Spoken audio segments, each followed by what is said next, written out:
Hello friends, എല്ലാവർക്കും ഇവാ വ്ളോഗ്സിലേക്ക് സ്വാഗതം. ഞാൻ ഇപ്പോൾ പൂരി കഴിക്കാൻ പോവാണ്. ഒരു പൂരി കഴിച്ചതാണ്, നിങ്ങളെ കടിക്കേണ്ട ഒരു പൂരിയും കൂടെ കഴിക്കാൻ പോണേ.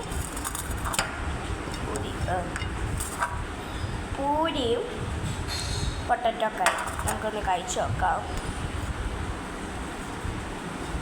നിങ്ങളെന്താ എൻ്റെ വീഡിയോസിലൊന്നും കമൻറ്റ് ചെയ്യാത്തത്? എനിക്ക് ഭയങ്കര വിഷമമാണ് കേട്ടോ. വീഡിയോസിലൊക്കെ ഒന്ന് കമൻറ്റ് ചെയ്യണം. ഒരാൾ മാത്രമാണ് കമൻറ്റ് ചെയ്തേക്കുന്നത് എൻ്റെ ഒരു വീഡിയോയിൽ.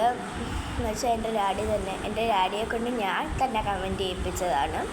നമുക്ക് കഴിച്ചു നോക്കാം പൂരി. കൊള്ളാം. എൻ്റെ വീഡിയോസിൽ നിങ്ങൾ ആരും കമൻറ്റ് ചെയ്തത് ഒന്ന് കമൻറ്റ് ചെയ്യണം. പിന്നെ നിങ്ങൾ ബ്രേക്ക്ഫാസ്റ്റൊക്കെ കഴിച്ചെങ്കിൽ താഴെ കമൻറ്റ് ചെയ്യണം. കമൻറ്റ് ചെയ്യാൻ മറക്കരുത്. അടുത്തൊരു വീഡിയോ ആയിട്ട് ഇവാ വ്ളോഗ്സ് ചെയ്യുന്നതിന് വരെ ബൈ ബൈ.